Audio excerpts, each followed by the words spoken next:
নমস্কার বন্ধুরা, আজকে কথা হবে সিভিক ভলেন্টিয়ার্স এবং হোমগার্ডের পর এবার শিক্ষা দপ্তরের বেশ কিছু অস্থায়ী এবং চুক্তিভিত্তিক কর্মচারীদের ভাতা বাড়ালো রাজ্য সরকার। নবান্নে একটি বৈঠকে কথা ঘোষণা করেছেন রাজ্যের শিক্ষামন্ত্রী ব্রাত্য বসু। তিনি জানিয়েছেন যে সমস্ত চুক্তিভিত্তিক শিক্ষা দপ্তরের কর্মীরা রয়েছেন তারা এই সুবিধা পাবেন। তাদের ভাতা এক লাফিয়ে 1 থেকে 2 লক্ষ, তারপর 2 থেকে 5 লক্ষ টাকা করা হয়েছে বলে শিক্ষামন্ত্রী ব্রাত্য বসু আজ জানিয়েছেন।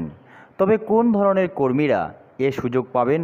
তাদের মধ্যে রয়েছে প্যারা টিচার, এসকে, এমএসকে এবং অস্থায়ী কর্মচারী যারা শিক্ষা দপ্তরে এই মুহূর্তে কর্মরত।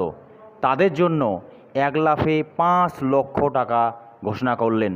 এর আগে সিভিক ভলেন্টিয়ার্স এবং হোমগার্ডের পরে এবার প্যারা টিচার, আশাকর্মী, এসকে এবং এমএসকে এ সমস্ত কর্মচারীদের কথা ঘোষণা করা হয়। তবে এটি কবে কার্যকারী হবে? এই বছরের এপ্রিলের 1 এপ্রিল থেকে তাদের এই সমস্ত ভাতার পরিমাণ বাড়িয়ে দেওয়া হলো বলে নবান্ন সূত্রে এটাই খবর মিলছে।